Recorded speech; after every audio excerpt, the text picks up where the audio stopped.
All right, thanks everyone for coming. We're gonna have some interruptions as people come in with their lunches. Sorry to just if they get in your way, but we'll get started.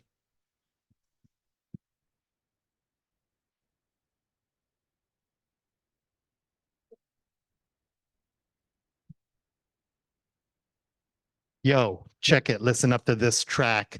Periodic fever's got us feeling real whack. That fire in our blood, we got it deep within. Cytokine molecules making a din. This body's heating up. A volcano, but we ain't going down. Gotta say no. Ubiquitin marking us up for destruction. Cellular stress making up an introduction. This periodic fever's playing us like a banjo. Up for a funeral? I don't think so. Torturous pain, godforsaken ache, wheel rides above, make no mistake. Genetic inflammation can't hold us down.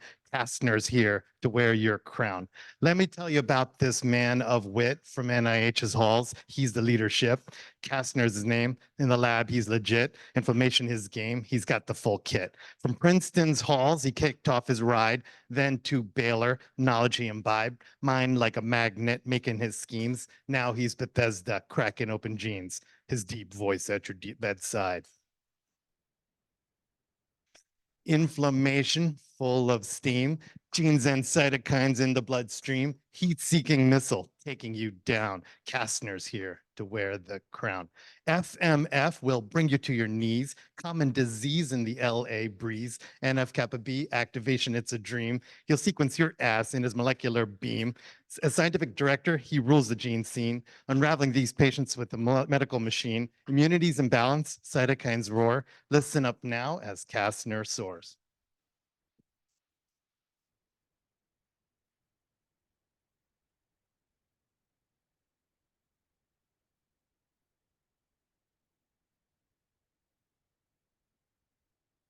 That was incredible, I must say, and unprecedented also. I mean, this is something that I have never experienced, and I will always remember your introduction. Fantastic.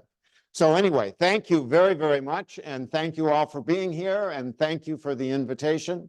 As some of you may know, it's actually a year late that I'm here at this point. We were going to do it last year, but then got hung up in some paperwork issues and couldn't do it last year. So it's wonderful to be here, and truly a surprise to have that wrap intro. So anyway, the title of my talk is Horror Autoinflammaticus: Adventures in the Genomics of Inflammation. And the first part of the title sort of goes back to something that we'll talk about in a little bit.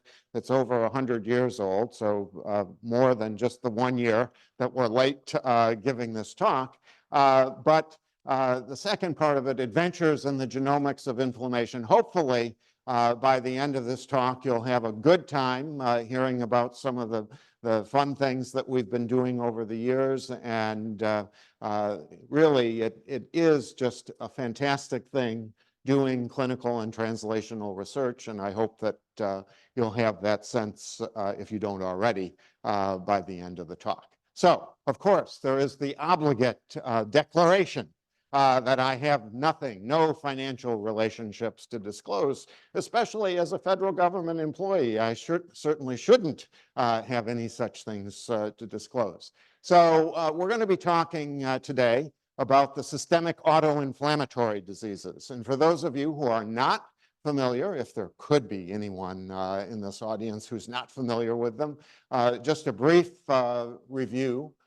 These are a group of disorders in which patients have recurring episodes of seemingly unprovoked, localized, and systemic inflammation without the high-titer autoantibodies or antigen-specific T cells that one would see in the classic autoimmune diseases, and without any evidence of overt infection. These patients can have dramatic evidence of inflammation, and I'll just show you some modern examples of this. So one of them is a disease that we just published about a year ago in the New England Journal of Medicine with colleagues from UCSD and the University of Pittsburgh, called disabling pansclerotic morphia. And it's a disorder in which patients have thickening of the skin all over their bodies, which can lead to problems with poor wound healing and with squamous cell carcinomas. It's caused by gain-of-function mutations in STAT4.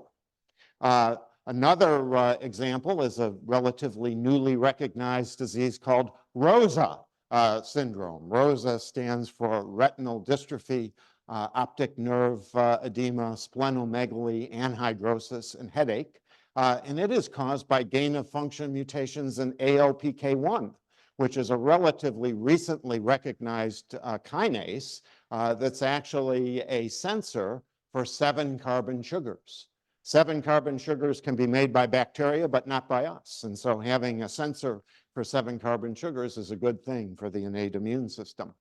Another example, relatively recently recognized example of an autoinflammatory disease is VEXAS. And we'll talk about that towards the end of the lecture. It's a disorder in which patients have somatic mutations in UBA1, which is the mother or father or whatever of all ubiquitination. It's the E1 enzyme that gets ubiquitination going.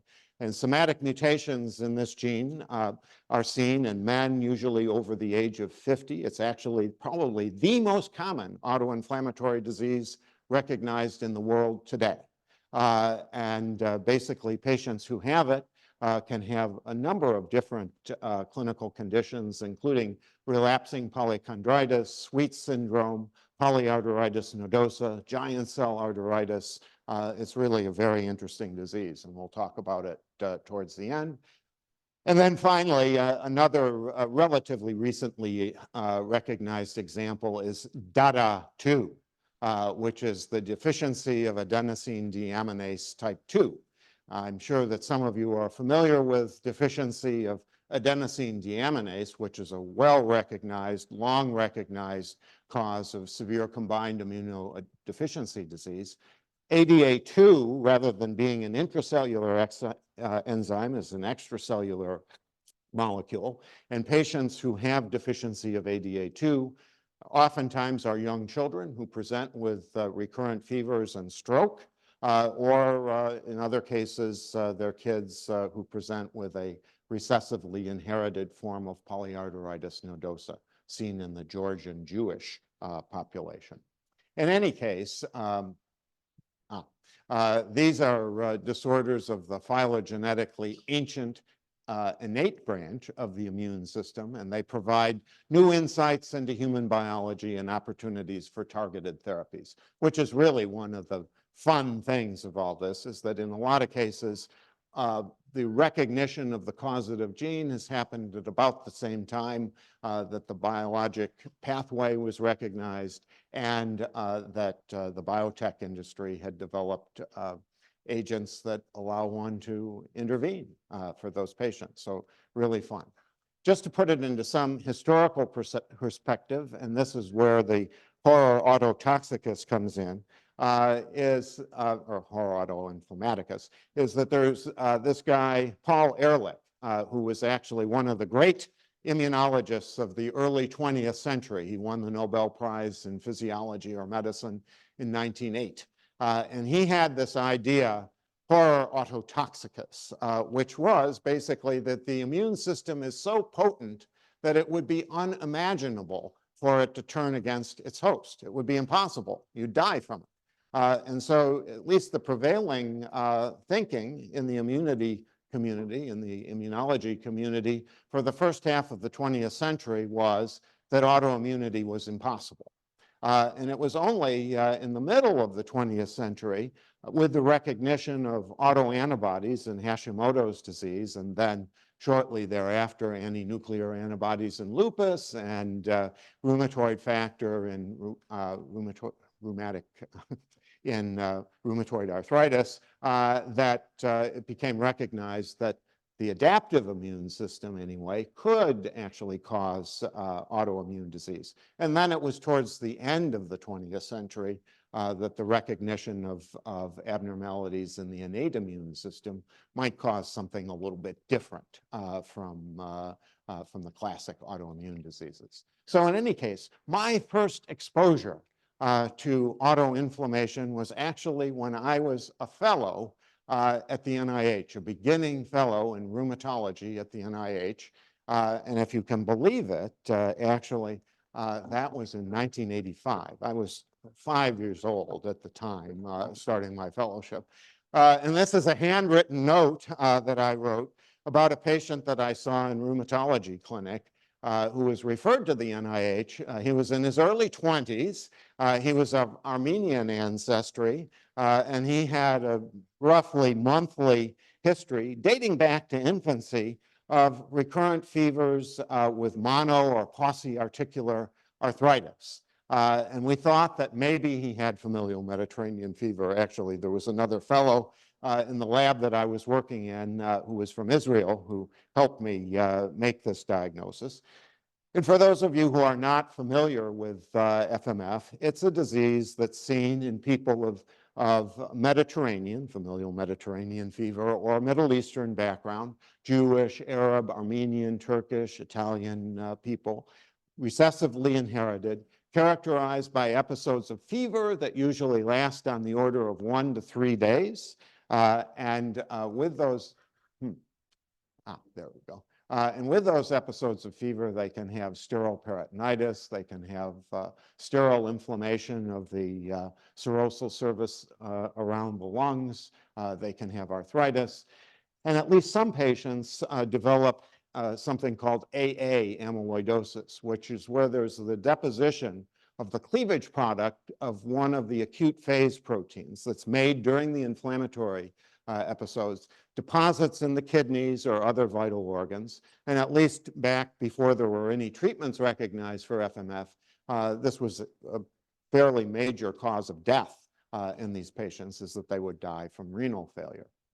In any case, the dramatic clinical manifestations of this disease got me interested in the disease. And back at that time, this was right at the time, the dawn of the Human Genome Project.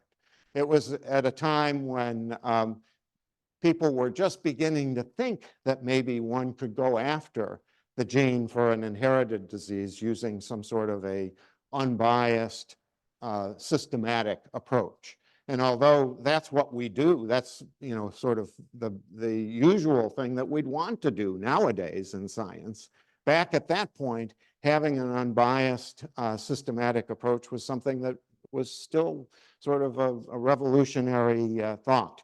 And really 3 people that contributed to this revolution, I'm just going to mention here before we go forward. One of them is a guy who I think is still alive, Y.W. Kahn, who was in the hematology department division at UCSF. And he was the first person to show that a polymorphism in DNA actually co-segregated with a human disease. That was in 1978, if you can believe that. It was published in The Lancet, and he showed that a polymorphism in the beta globin gene co-segregates with sickle cell anemia, which of course makes sense. And then a couple of years later, roughly, David Botstein came up with the idea that, well, if that was true, that a DNA polymorphism would co-segregate with disease in a family, that then maybe we could make a map of the human genome made up of DNA polymorphisms, which would allow one then to use that map to map human disease genes and even maybe define human disease genes. And then a few years after that, if I can get this to advance, Francis Collins was one of the first people, with a number of other people. The gene for cystic fibrosis was something that was very, very interesting to the human genetics community. And so that became one of the first examples of a disease where one could use that approach, completely that approach as opposed to looking for chromosomal translocations and that sort of thing to actually find a human disease gene. So anyway, at that time, there were like, the time that I got started with this, there were like 300 DNA markers in the whole human genome. So it was really like, you know, pretty foolish thing to say one was going to do, but you know, the naivete of youth when you're only 5 years old, you know, you think about doing these kinds of things. And so I thought, well, you know, if Francis Collins can be going after the gene for cystic fibrosis, why can't Dan Kastner be going after the gene for familial Mediterranean fever? And so that's what we did. And so I went to Israel in the summer of 1989, drew blood on 62 different families with FMF. At that time, all of the gene mapping studies were done with southern blotting, if you can believe that. And so you had to have microgram quantities of DNA in order to do the mapping, which meant EBV lines on everybody. So that was a little bit of a challenge as it was. But anyway, we were able to map the gene for FMF to the short arm of chromosome 16 and to put it in an interval between those two markers that are shown there. At that time, you know, because we didn't have the whole human genome, we didn't have any idea how far apart those two markers were. So we had to clone the interval using plasmids to clone that interval of chromosome 16. It turned out to be about a megabase in size, and then to discover new genetic markers that would allow us to narrow the interval, discover the genes, 10 genes that were in the 200 kb that we narrowed it to, and then to find the gene that actually had mutations that segregated with disease. So in any case, in 1997, our wish was granted. Our wish was granted. So what was my wish? So my wish was that we would find some gene that had never been found before, that was totally unknown before, and that would give us some new insight into inflammation. And so it turned out that that's exactly what that gene was. The gene is called MEFV. The protein we called pyrin, after pyrexia, for fever. And so this was this new thing. And so for a few days, that was like really great, you know, that we'd found this new thing. And then we realized that we didn't have a clue, you know, as to what it was or what it did or how it worked. And I've spent the last 25 years of my life, you know, at least in part, trying to figure that out. So, you know, it's one of these things, be careful what you wish for because you just may get it. But in any case, it was great. And it turns out that one of the early rewards from this is that the N-terminal fragment, the N-terminal domain of this protein is a motif that's seen in some 20 different proteins that are involved in the innate immune system and regulating the innate immune system. And this is now called the pyrin domain. It basically forms 6 alpha helices that allows for the formation of a charged dipole. And so basically pyrin domains from one protein can interact with pyrin domain from another protein. And that's part of how the innate immune system works, is that you have these cognate interactions between various domains, pyrin domains, CARD domains, death effector domains, and so forth. So this actually became something that was worthwhile to know. Just skipping ahead a little bit, this is just for fun, is that we also found later on, 20 years later, that in fact, the haplotype that's associated with the FMF mutations is shown by this blue here. So that's the width of the haplotype. That's using a very high density set of SNPs from the human genome in the Turkish population. And it turns out it's a very wide haplotype. It's a big chunk of DNA. Whereas the brown there represents the haplotype that's associated with the wild type, MEFV. And if you look at that in terms of where it is in the bell-shaped curve of haplotypes of that frequency, it's towards the end of the bell-shaped curve. That means that probably there was selection going on for that. And in fact, you can even calculate a coefficient of selection for that particular variant of the FMF gene, the M694V variant in the Turkish population. It turns out you can see it there. It's 0.077, which is really high. So if you think about some trait that we acknowledge is selected for, lactase persistence in Northern Europeans. The selection coefficient for that is about 0.05. So this is highly selected for. And so the question has been, well, why has it been selected for? That's been an interest of my lab for a while. There are a number of theories about this, and I'll show you some evidence for it. But of course, to do the actual experiment, we're not gonna, because actually the thing that we think, at least in part, has been selecting for the high frequency of mutations in the FMF gene is Yersinia pestis. It turns out that pyrin forms an inflammasome, a macromolecular complex that leads to the production of IL-1 beta. And it is actually, the pyrin inflammasome is stimulated by Yersinia pestis, the agent of bubonic plague. And Yersinia pestis, it turns out, has a toxin called YAP-M, which leads to the phosphorylation of pyrin, at least in healthy controls. And one of the ways that pyrin is regulated is through phosphorylation at residues 208 and 242. So in any case, you get this phosphorylation of pyrin in normal people, but in FMF patients, they don't get phosphorylation of pyrin. So that's at least one selective pressure for mutations in the FMF gene. But we need to move on to other things because there's a lot more to talk about here. So one of the great things about finding the gene for FMF, besides the fact that it gave us all kinds of things to think about for a quarter century afterwards, is that it allowed us then, when patients would come to us at the NIH with undiagnosed, or maybe no one was sure what kind of recurrent fever they had, we could do a genetic test on them and tell them, well, did they have FMF or not? And it turned out, a lot of them did. That was good. But then there were some who didn't have FMF. And so, of course, the question was, well, what do they have?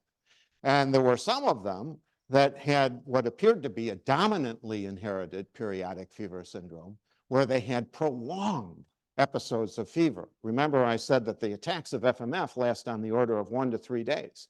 There were some patients, not from the Mediterranean basin, some of them from Ireland, and it was called Hibernian fever at that time.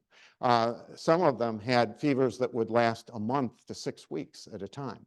So we found a bunch of families with this dominantly inherited prolonged fever, not of Mediterranean ancestry, not responsive to colchicine, which is a treatment for FMF. And it turned out that those patients, at least some of them, some of the families, had mutations in the P55 TNF receptor gene, which was really neat. That was really interesting. And that happened like within a couple of years of when we found the FMF gene. So all of a sudden we had 2 genes, fantastic, count them, 2 genes, that were mutated in patients with recurrent fever syndromes. And for neither of those diseases did the patients have autoantibodies. So we were thinking, wow, this is really something. Maybe this is like a new family of diseases. And so we suggested, for this article, that, well, maybe it's a new family of diseases that we called the autoinflammatory syndromes. And the editors of Cell liked the idea, even though we didn't have really much data to back it up, except for just these two diseases. But in any case, we got it onto the cover of Cell, that, autoinflammatory syndromes. And so then, we thought, well, maybe we should think about, well, what other diseases, are in that category too. So this was just, a Gedanken experiment, a thought experiment. You just think about, well, what other diseases maybe could be like that too? And so we made up this list. This was published in Current Opinion in Immunology. It was just an opinion, actually. And we came up with all these categories of autoinflammatory diseases. So one of the categories that we came up with was this category of familial urticarial syndromes. And there were two diseases that we put into that category. Familial cold urticaria, a disease where if you walk into a cold room and you have this disease, it's dominantly inherited, you'll break out into hives and develop a fever.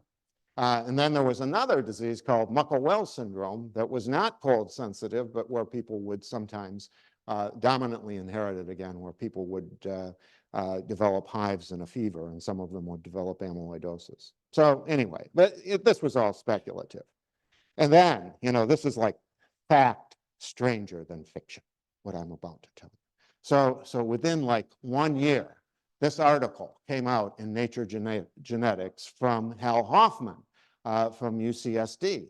And Hal discovered the gene that's mutated in those two diseases. And it turned out that the gene that's mutated in those two diseases actually has, get this, a pyrin domain. You know, so all of a sudden, you know, there was a molecular connection between, you know, those two diseases and the FMF gene. Wow, that was great. You know, and then what also happened, which was even more amazing, was that this guy here, the late Jörg Chopp, who was a very famous at the time immunologist and biochemist in Switzerland, in Lausanne, Switzerland, was working on how does interleukin-1 beta get activated. That was a big question at that time for reasons we won't get into. But in any case, he came up with the idea that there was this macromolecular complex that he called the inflammasome that basically activates IL-1 beta. And guess what? The gene that's the linchpin of the inflammasome that he described was the same gene that was mutated in Muckle-Wells syndrome and familial cold urticaria. So all of a sudden, not only did we have a connection to FMF, but also we had a possible mechanism for how it would work. You know, so that was great. And then, you know, the story just gets better and better. You know, so, and then what happened is that there was this relatively new agent that had just come out on the market that was supposedly for the treatment of rheumatoid arthritis, but it was a lousy treatment for rheumatoid arthritis. So it was like a drug waiting for a use or whatever. That was a medicine called anakinra, or Kineret is the trade name for it. And it's basically the IL-1 receptor antagonist. It basically competes with IL-1 for the IL-1 receptor, turns off signaling from IL-1. So you see, so you've got this thing where you've got these two diseases that are caused by mutations in something related to pyrin. We know what the mechanism is. There's a drug that you could use to treat it. And then the thing that was really, that made the whole story worth it, you know, is that Rafaela Golbach-Mansky and Ivona Aksentievich in my group discovered that there was another disease that's also caused by mutation in that same gene. And that disease is a disease called NOMID, which is neonatal onset multisystem inflammatory disease. So it's also caused by mutations in what we now call NLRP3. So those patients have really a horrible disease. It's a disease in which the kids who have it have fevers from their first day of life. They have hives like skin rash, you know, nearly every day of their lives. They also have, and this is what really makes it a bad disease, a really bad disease, is that they have this. This is basically a flare image of the brain on an MRI. They have basically chronic aseptic meningitis, which leads to blindness and deafness and intellectual disability. And a lot of the kids who have this don't live to adulthood. And then in addition, they have cochleitis that leads to deafness. So we found that we had like this cohort of 18 patients who have this disease. The prognosis is horrible. We know what causes it. We know that there might be something that we could do to treat it. And so we did. And so this was just like flipping a light switch or whatever, giving these kids anakinra. It's given as a subcutaneous injection, basically. And so within a day, their hives like skin rash went away. Within a day, their conjunctivitis went away. Within 2 or 3 months, the meningitis went away, and the cochleitis went away. We started treating those patients like in 2002 or whatever. We're still seeing them now. They're graduating from college. We have one of them who's a biochemistry graduate student. If you don't believe in molecular medicine, I don't know what could make you believe in it if that doesn't. I mean, that was just something that was so amazing. And of course, having that virtuous cycle of a gene discovery, a functional thing, a treatment, feeding back on the virtuous circle, if you will, really makes you believe in autoinflammatory diseases. And so we do.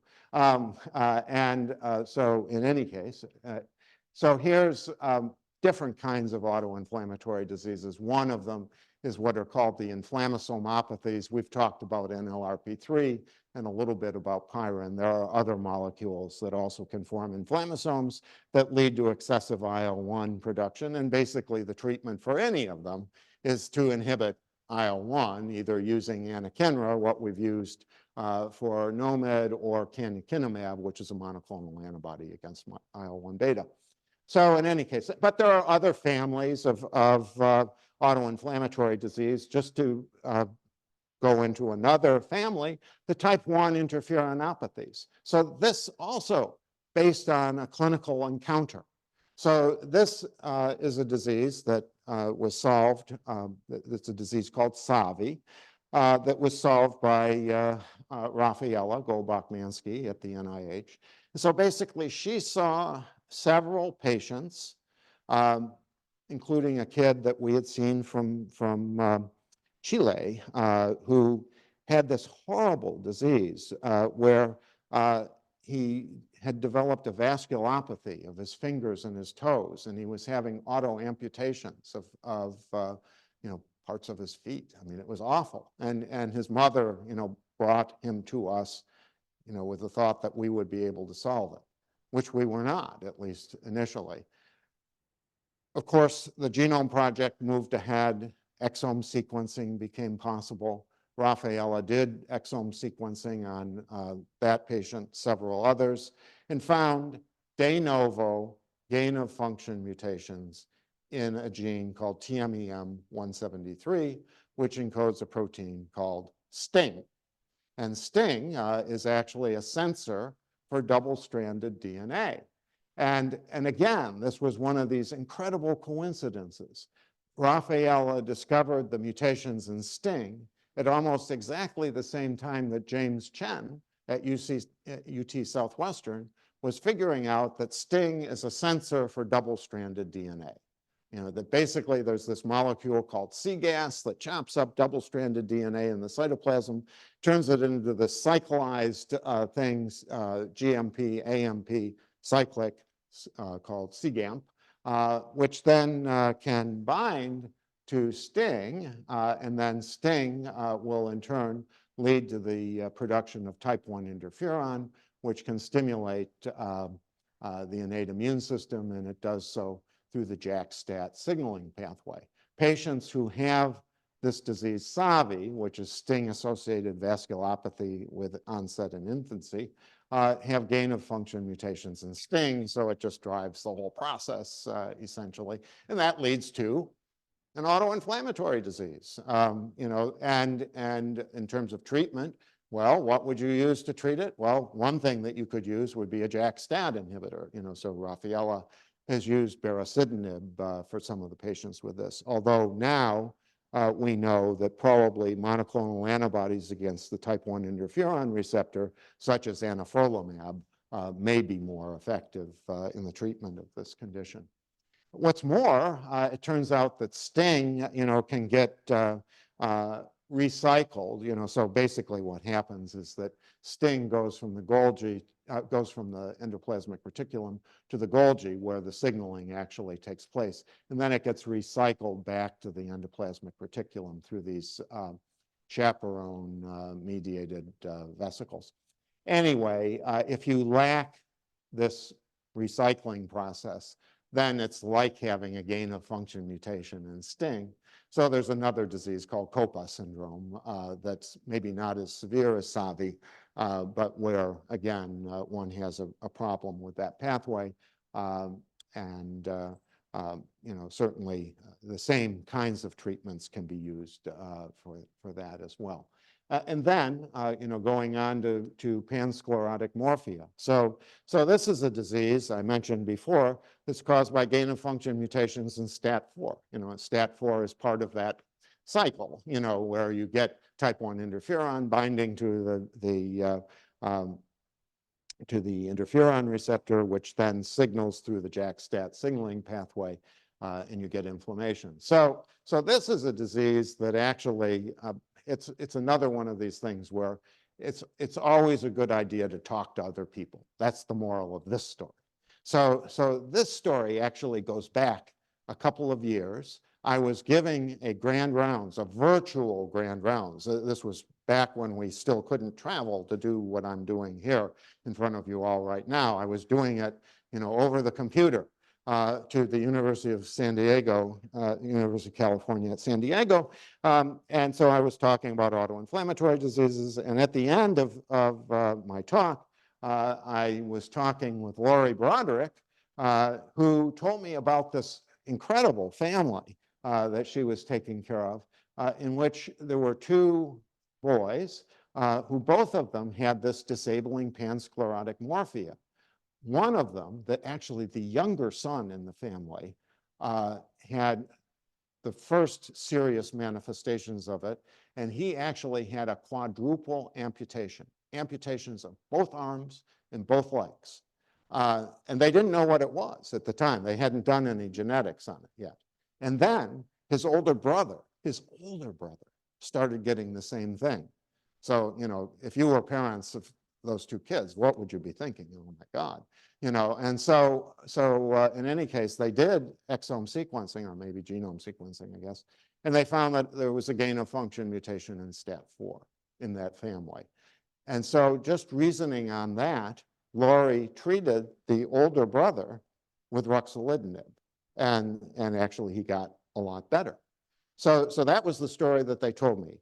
I was in a hurry. I had to sign off. I had other things I had to do. But then, as I was brushing my teeth that night, I was thinking, well, we were collaborating actually with Cassie Torok at the University of Pittsburgh with regard to pediatric scleroderma.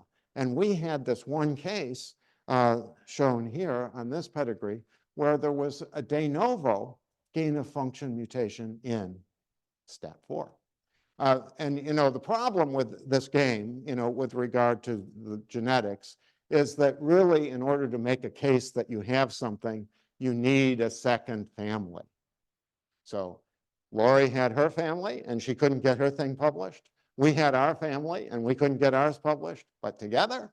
And then there was actually a third family from the Undiagnosed Diseases Network from Bill Gall, who also had a mutation. These are all in the SH2 domain of STAT4 at residues 623, 635, and 650, but all within the SH2 domain, all of them gain of function mutations.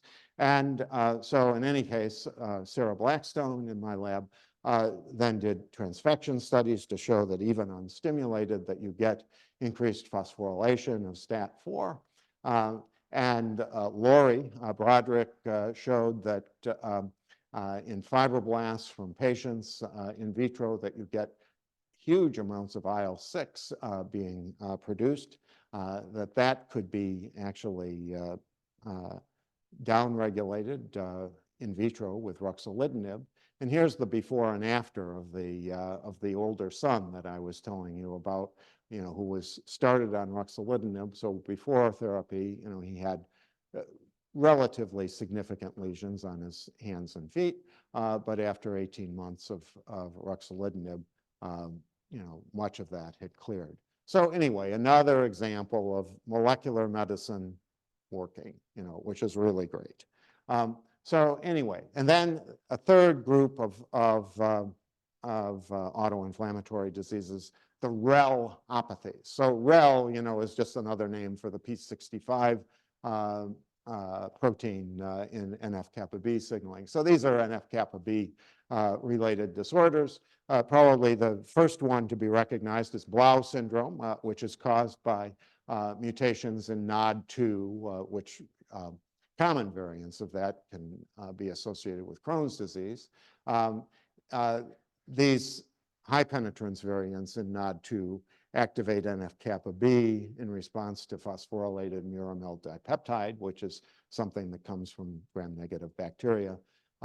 You get granulomatous skin, joint, and ocular inflammation, and TNF inhibitors can be used to treat those patients. Another relopathy is that disease Rosa syndrome that I told you about, which stands for, this list of things up there. It's caused by mutations in ALPK1, which is this novel kinase. It's actually in this little runt of a family of kinases, but it's associated with vision loss. We have actually a cohort of about 30 patients with Rosa syndrome at the NIH. Many of them are completely blind at this point. They go blind usually between the ages of about 5 and 20 or so. So we have some that are on the ascending limb of the curve in terms of going blind.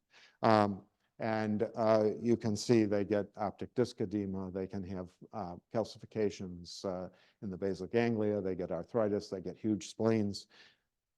Fortunately, and this is just by empirical trial and error, it appears that these patients respond to tocilizumab, which is an IL-6 inhibitor. And so we're doing a trial of that right now in these patients. But the other thing with regard to the relopathies is that NF-kappa B signaling is a highly regulated kind of process. And so this is one of these nightmare diagrams of all the ways that things can fit together and so forth. Well, NF-kappa B signaling is highly regulated by ubiquitination. And so probably that tumor necrosis factor, when it signals through its receptor, the P55 receptor on the cell surface, it trimerizes that receptor. You get a complex called complex 1 that's made up of TRAD, TRAF2, and RIP kinase that can lead to canonical NF-kappa B activation. And this is all held together both by linear ubiquitin chains and by K63 linked ubiquitin chains. There are bacterial toxins that can make this come apart.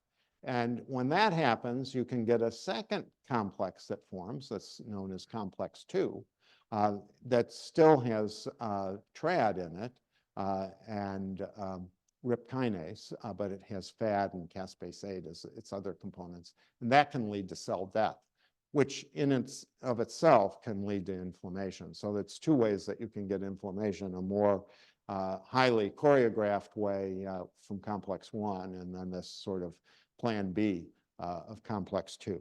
So there are a number of diseases at this point that are caused by mutations in these genes that regulate, the genes that regulate ubiquitination. And so I'm just going to zip through these 3 diseases really fast because we want to get to the pièce de résistance of this talk, which will be coming after that. So in any case, so the first disease, one that we recognized about 10 years ago, is a disease that we call HA20. So HA20 stands for haploinsufficiency of A20. So it's a disease that we discovered looking, whoops, my goodness, looking at 2 families, one of them that seemed to be familial Behçet's disease from Toronto, and another family that we were following in the NIH lupus clinic that supposedly had familial lupus. But, it seemed kind of suspicious. Both diseases, both sets of patients had oral ulcers. And so we thought, well, we'll do exome sequencing and see what comes out. So what came out was that there was a single gene that was in common between the 2 of them. And it turned out that that gene is TNF-AIP3, which encodes the A20 protein. And we found a bunch of other families too that have mutations in that gene. So what does A20 do? So this is worth knowing. The other slide, it's just a bunch of families. But how does A20 work? So basically, TNF signaling, again, you get this complex 1 forming of TRAF2, TRAD, and RIP kinase that's at least partially stabilized by ubiquitin chains that are linked together at lysine 63. What A20 does is that it has a deubiquitolase function, which basically cleaves off the K63 ubiquitin chains. And when that happens, complex 1 falls apart.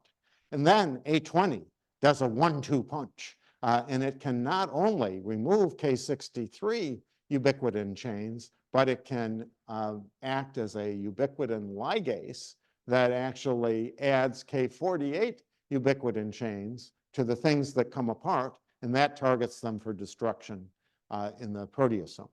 So basically, if you lack A20, or if you're haploinsufficient at A20, what happens is that you can't remove the K63 ubiquitin chains, you can't, K48 ubiquitinate the component parts of it, and so you're just left with canonical NF-kappa B signaling left in the on position all the time. So that's basically gives you an autoinflammatory disease. These patients have truncating mutations in A20 for the most part. Second disease, a disease that we call CREA, which stands for cleavage-resistant RIP kinase induced autoinflammation. So CREA syndrome, we recognized by comparing 3 families. These are families that we saw over the course of 20 years. So you have to be patient. You have to keep seeing your families and keep thinking about them, because sometimes it doesn't occur to you the first time around. So in any case, we have this 3-generation family from the San Francisco area. We have this family with a de novo mutation from East Texas, and this family from upstate New York. The phenotype that they have is recurrent fevers, painful lymphadenopathy, and organomegaly, enlargement of the spleen and liver. And so what do these patients have? They all have mutations in RIP kinase. And this is an example of lightning striking 3 times in the same place. So where is the mutation in these 3 families? In family number 1, it's in position 324, which is where RIP kinase gets cleaved by caspase 8. And in order to get cleaved by a caspase, you have to have an aspartate there. Somebody was being cute, when they came up with the name caspase. That means there has to be an aspartate there, caspase, So in any case, so you have the substitution of asparagine for aspartate at position 324. Second family, histidine for aspartate at position 324. Third family, tyrosine for aspartate at position 324. So in all 3 families, you have indestructible RIP kinase. And so this is highly conserved. This site is highly conserved across evolution. We did transfection studies just to prove that it was uncleavable. I won't tell you about all the mouse studies that we did, but RIPK1, it turns out, RIPK1 cleavage is a molecular switch between cell survival and the apoptosis necroptosis induced inflammation that I was telling you about from complex 2. And so basically, if you have an uncleavable RIP kinase, then essentially complex 2, if it forms, it's just stuck in the on position. So it's just another way of getting autoinflammation.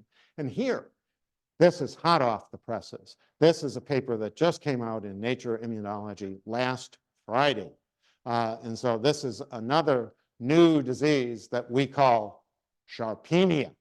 And it is caused by loss of function mutations in Sharpen. And we first saw this in a patient from Bangalore, India, the son of an uncle-niece marriage, referred to us when he was 14 years old with a history of recurrent fevers, parotitis, arthritis, and colitis. And he had biallelic loss of function mutations in Sharpen. Sharpen is part of a complex that puts linear ubiquitins on those signaling molecules, that I was showing you in the NF-kappa B signaling pathway. So in any case, it turns out then that there's no detectable Sharpen. There's a mouse that has a similar Sharpen mutation that develops a dermatitis. Our patient didn't have dermatitis. The mice have dermatitis. If you breed these mice with a TNF knockout background, then the dermatitis goes away. So that made us think, well, maybe, you know, with this patient from India, that maybe we could treat him with a TNF inhibitor. But I wanted to see this patient first before we would suggest putting him on a TNF inhibitor. Another story, fact stranger than fiction. So I wanted to see this patient. I was invited to give a talk at about that same time in Bangalore, India, the place where this kid was from. And the meeting was going to be in the Leela Palace Hotel, which is right across the street from the Manipal Hospital where this kid is taken care of. And so I was able to go to this meeting, check into the hotel, walk across the street to the hospital, examine the patient, and see that sure enough, he did have all of these things that he was thought to have. So we brought him to the NIH. We wanted to make sure he didn't have, you know, like tuberculosis or something like that, because we were going to put him on a TNF inhibitor. And you can see that he had joint effusions in his ankle, even in the atlantoaxial joint in the neck, which is really bad. He had colitis. If you look, when we saw him at the NIH, he had reduced signaling of the canonical NF-kappa B pathway, reduced complex 1, increased complex 2, and on biopsy specimens, lots of evidence for cell death. So we put him on a TNF inhibitor, and again, a miraculous response in terms of acute phase reactants, in terms of his arthritis, in terms of his colitis. His height and weight started to correct. His bone mineral density started to correct. He was wheelchair dependent when he first came to us at the NIH. And within a few months, here he is. He's standing in the clinic, but he wanted to demonstrate to us his dance moves. So anyway, just another, you know, really gratifying thing, you know, about molecular medicine. Well, in any case, we won't talk about data 2 because I just really want to say a few words about VEXAS, you know, which is, of course, one of the newer autoinflammatory diseases. And this is really the story of someone in my lab, a young person who was impatient, if you can believe that. And so this was David Beck, a fellow in my lab. He felt that we were too slow in our discovery of disease genes, and that he wanted to figure out a way of doing it faster. And so he was working with some other folks in NIAMS and the Genome Institute. And so David wanted to turn the approach on its head. You know, so the way that we usually go after human disease genes is that we'll get a bunch of patients that have something that looks clinically similar, and then we try to find a gene that's in common amongst them. That's the usual way, you know, phenotype first. David wanted to instead do genotype first. And so because we had, you know, you saw all this stuff with ubiquitination, so he made this list of all of the genes in the human genome that have anything to do with ubiquitination, 841 of them altogether. And then he came up with a set of undiagnosed exomes or genomes from our cohort, from our lab, and another 1,000 or so from the undiagnosed diseases cohort. Put them all together. So he was running 841 genes against 2,500, more than 2,500 exomes. And he was filtering, looking for genes that are very intolerant of variation. He wanted variants that aren't present in the NOMAD database, shared amongst cases. And out of all that, he found 3 middle-aged men. 3 middle-aged men out of all the 2,500, you know, and so forth, that seemed to be heterozygous for variants in UBA1 at position 41. Now, that in some ways was almost too good to be true, because UBA1 is like this enzyme that is responsible for all ubiquitination. So you know, they have a mutation in that. It seemed like it might even be incompatible with life. But there was another fly in the ointment, and that is that UBA1 is encoded on the X chromosome. And so you have these men who supposedly are heterozygous for a gene on the X chromosome. Well, men only have one X chromosome, so how can this be? Could be a sequencing error. He checked, it wasn't a sequencing error.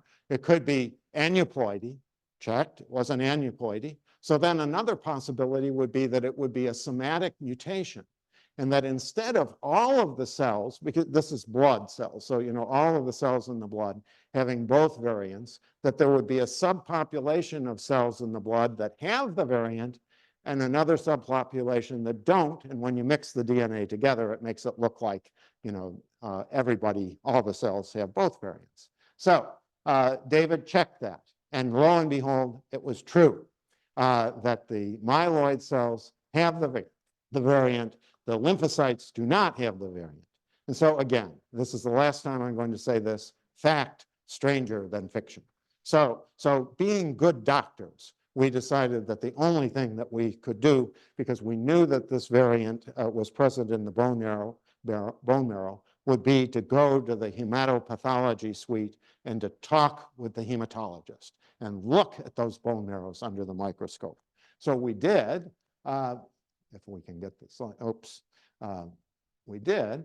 And Kathy Calvo, the hematologist, showed us that in fact, these patients had these vacuoles in the myeloid and erythroid precursor cells in all three of the patients. And she said, well, I've seen this before, but I don't remember where I saw it before, what patients I saw it. So then we came back a few days later, and she remembered. And she was so proud of herself. And she very ceremoniously handed me the reports of the two patients where she had seen it before. And she said, here, Dan, here's the reports. These are your patients, my patients, from 8 years ago. And I, Kathy Calvo, predict that those patients also will have mutations in UBA1 that will be somatic mutations. We checked, and sure enough, they did. And one of them had relapsing polychondritis. And so that then led us to look at relapsing polychondritis patients at the NIH. There's like a cohort of 90 of them at the NIH. And so we found a bunch more patients that have mutations in UBA1. And one thing led to another. And before you know it, we had 25 patients that had UBA1 mutations, all of them somatic mutations, all of them men that were middle-aged or older men that had this. And so we thought, well, so this is a new disease. And as you can tell, we love to name new diseases. And so we came up with this name VEXAS, which rhymes with Texas. And so that stands for vacuoles E1 activating enzyme X-linked autoinflammatory somatic syndrome. And in no time, we had this published in the New England Journal of Medicine. This was in the New Year's Eve edition of the New England Journal of Medicine at the end of 2020. And then, incredible though it may seem, within 3 months after this article was published, a patient called one of our nurse practitioners to say that VEXAS had made it onto primetime TV. And so in point of fact, anyway, so that's the story of VEXAS. Now, actually, sad to say, there is not a good treatment for VEXAS. So, so that part of it's not quite right.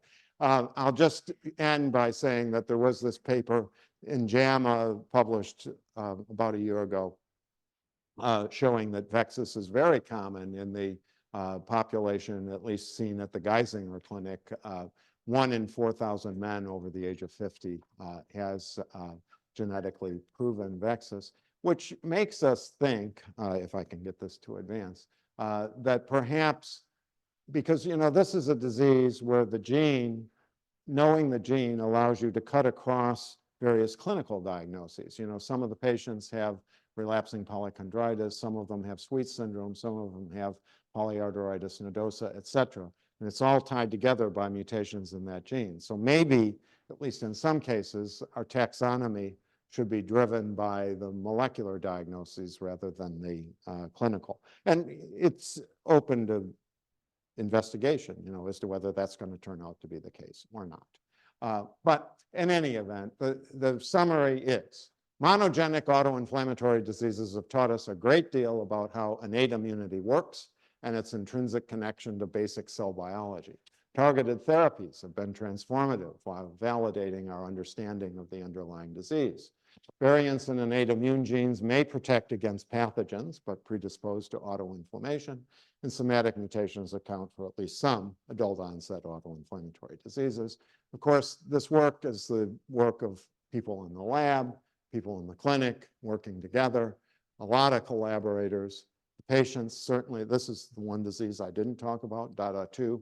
This was a meeting of patients with DADA2 back shortly after we discovered it. And, you know, it's amazing to see all of these kids. You know, one thing that, of course, is a little bit, you know, just sad is the fact that some of the patients were born a little bit too soon in the fact that they have had strokes that could have been prevented, because you can prevent the strokes of DADA2 with TNF inhibitors.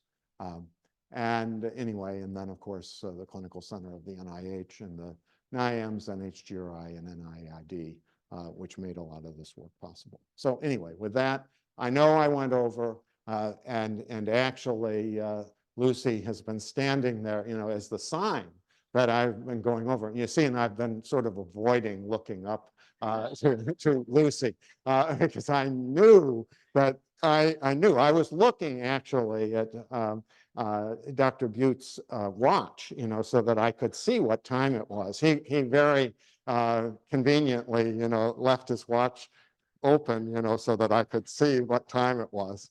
So I knew that I was misbehaving, but I just thought I was having a good time. I hope that you guys have been having a good time. So anyway, with that, we'll call it to a close.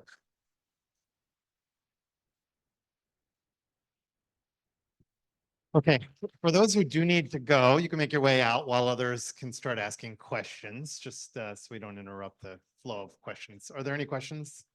Wants the mic? Maybe I can get started. I didn't catch the whole bubonic plague thing. So pyrin, I think of as a gain of function mutation that causes premature assembly of the inflammasome and activation. And yet the bubonic plague thing I thought you were showing that there was a decreased activation of the inflammasome. So is it a gain of function or loss of function? So the mutations that cause FMF are gain of function, but the bubonic plague actually stimulates the pyrin inflammasome. That's part of the normal function of the pyrin inflammasome, is to respond to certain bacterial toxins. There are bacterial toxins that inactivate Rho-A, which is a signaling molecule that lives on the inside of the cell membrane. Bubonic plague has two toxins, YAP-E and YAP-T, that inactivate Rho-A and then lead to dephosphorylation of pyrin, which then leads to activation of the pyrin inflammasome. So that pyrin should be a defense against the plague.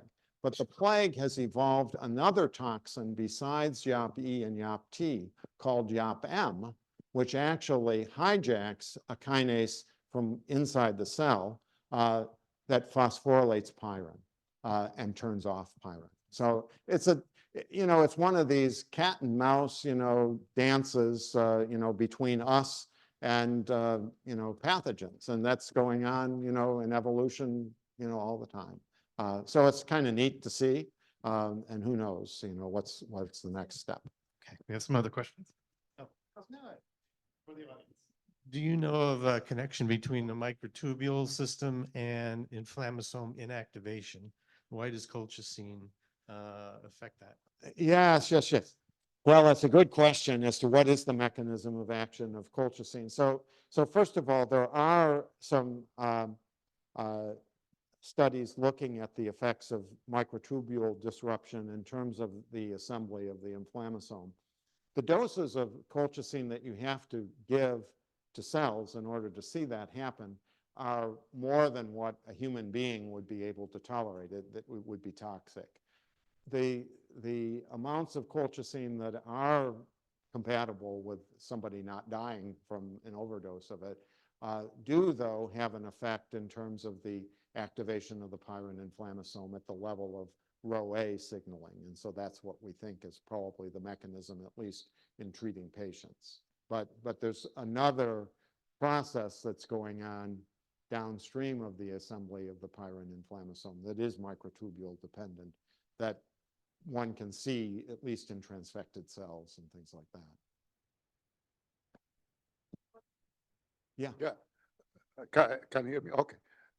Caspase cleavage. You mentioned about caspase cleavage. Yeah.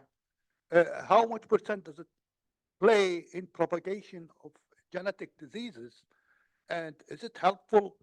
Is there any study on it just to promote it? Genetic diseases, propagation. I mean, usually they start in the elderly. Some of them they start in the elderly.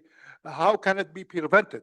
And how much does caspase cleavage play a role in it? Go ahead. So how does caspase cleavage have a role in terms of genetic diseases? Well, so caspase RIP kinase is what we were talking about, with regard to the caspase 8 cleavage. And so RIP kinase ordinarily can cleave, can be cleaved by caspase 8. And caspase 8 cleavage of RIP kinase turns off signal complex 2 signaling. So it's a way of regulating how much cell death induced inflammation one gets, and that's a delicate balance that has to be maintained. In terms of the question of selection for these things, so the variants that I showed you, for the patients that have the uncleavable RIP kinase, they're de novo in 2 cases. One of them is dominantly inherited.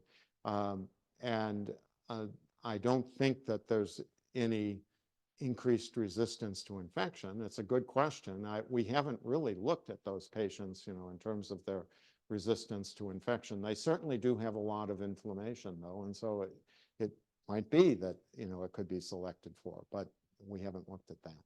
I mean, in the elderly, some of them get diseases in the elderly. The mechanism there, could it be prevented in the elderly? In the elderly? Old age, yeah.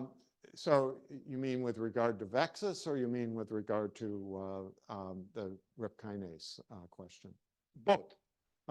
Well, so for Vexus, it's a disease that, at least right now, is oftentimes a fatal disease, and there's not anything that's selecting for it. And I think that,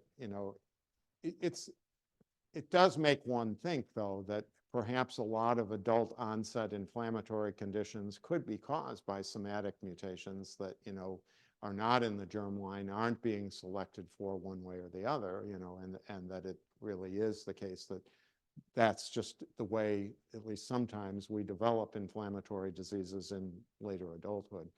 So that does certainly make some sense. With regard to the RIP kinase mutations, I will say that in the 3-generation family from San Francisco that I mentioned, the matriarch of that family lived to be in her 80s. So although she did have episodes of fever and inflammation, she was able to live a long life anyway.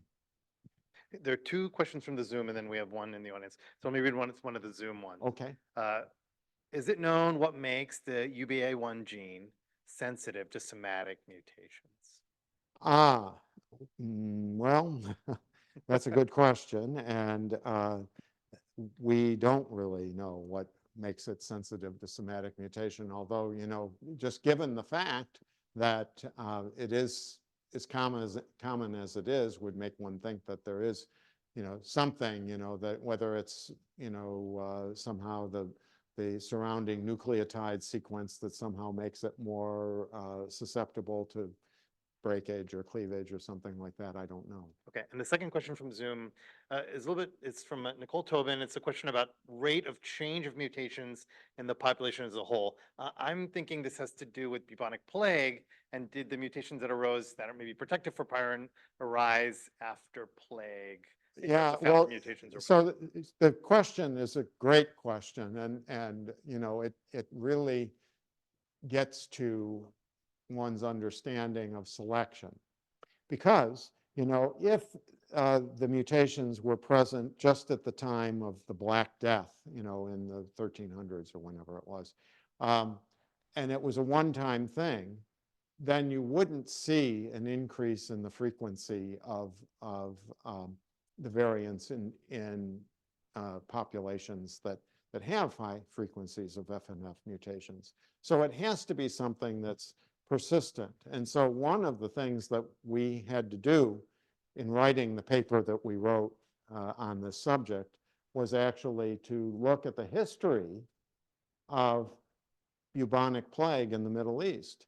And it turns out that actually bubonic plague persisted in the Middle East through like the early 20th century. And so, you know, it actually probably was the case that selection was going on, you know, over multiple generations. It would have had to have. And we actually did simulations then trying to figure out, you know, based on the age of the mutations, and we were able to estimate the age of the mutations based on the frequency in the population and the size of the conserved haplotype. The mutations are between 2,000 and 5,000 years old, the various FMF-associated mutations. And so if you start a simulation with the mutations arising, you know, in biblical times, and then you account for the fact that plague was present, you know, at certain times, because there were certain outbreaks of the plague that historically we know about, and then other times when plague was probably present but not in an outbreak. So you can simulate all that, you know, to come up with an estimate of what the frequency of FMF mutations would be nowadays, you know, in one of those populations. So we did that. And it actually turns out to be very close to what is the observed frequency. So, you know, we think that it's at least consistent. One last question. Thanks so much. This is a great talk. I have a sort of big picture question about mutations in non-protein coding regions of the genome. Uh-huh. How does your lab kind of think about that? Do you think that these approaches are going to be equally effective at elucidating mechanisms there, or are there just so many other complexities that we need other approaches? Yeah, well, that's a great question. And certainly, you know, we've moved now from exome sequencing to genome sequencing, partly because, you know, it's available, the cost has come down and so forth. But can we really interpret the genome sequence? Do we know, you know, what all of these variants, you know, that are in the 95% or whatever it is of the genome that's not coding? No, we don't. I mean, that's going to be a real challenge, you know, to figure that out. So I think that's going to take some time, probably. I mean, to some extent, the deduction of what is important and what isn't has been looked at through evolutionary conservation. You know, that's what a lot of the algorithms that are being developed right now look at is, you know, conservation. But still, we don't know, just because a residue is conserved, you know, that, you know, the residue is, you know, thousands of base pairs away from the closest known gene, you know, we still don't know what that does, you know, and one would need to have that understanding in order to really make a good case for a functional effect. Okay, thank you, Dan.